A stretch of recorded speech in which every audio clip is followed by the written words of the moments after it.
Binibiyan, sarap daw. Pero nagluto. Makataon siya niya doon.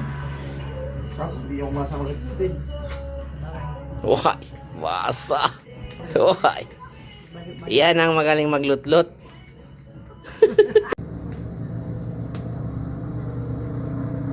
Okay guys, I'm making chicken macaroni salad para sa ating New Year.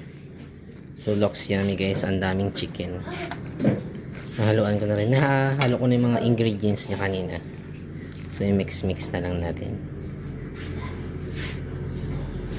Okay guys, for this video nagluluto ako ngayon ng chicken curry.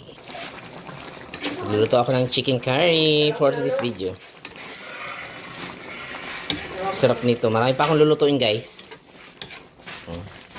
Kaya may yung ano niya, sticky. Wow. Yung sauce niya pa lang. Ang bango. Sa inyo ba guys, ano ang mga pinagluluto-luto niyo dyan sa inyong mga bahay? Bisi-bisihan tayo for today's video guys. Okay guys, at ito ang ating pinapaitang baka. Luto na oh. Ready na to guys. Dami. Kami lang dito sa bahay. 2 kilo ito. Wow. Looks yummy guys.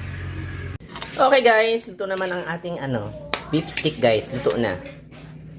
Luto na siya guys. Tingnan nyo, ang sarap ng ating beef stick. Oh, ang sarap ng sauce pa lang. Dapat ganito ang beef stick natin. Siya nalagyan ng onion sa ibabaw. Yan. Looks yummy guys. At luto na rin ang ating maha blanca. Looks yummy guys. Tingnan nyo. Ang daming cheese. Ang sarap oh. Wow. Sa inyo ba guys? Ano ang inyong mga handa? Okay guys. Luto na ang ating pansit. Sarap nito guys.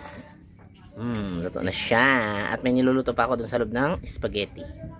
At guys, luto na rin ang ating buttered shrimp. Oh, looks yummy guys oh. Sarap niyan. Ang dami nating beef stick guys oh. Looks yummy. Diba? Usok-usok pa.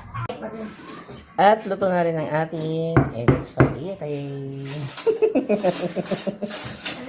Na nga guys, luto na rin ang ating calderetang baka. Looks yummy guys. Tingnan nyo ba yan? Oo. Sarsa pa lang. Ulam na. Ulala. Ang sarap yan. Haluin mo. Ayan.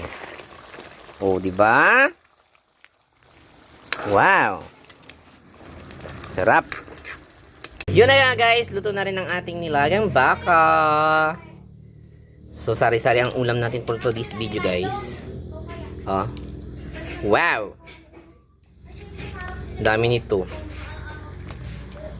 Sari-saring ulam.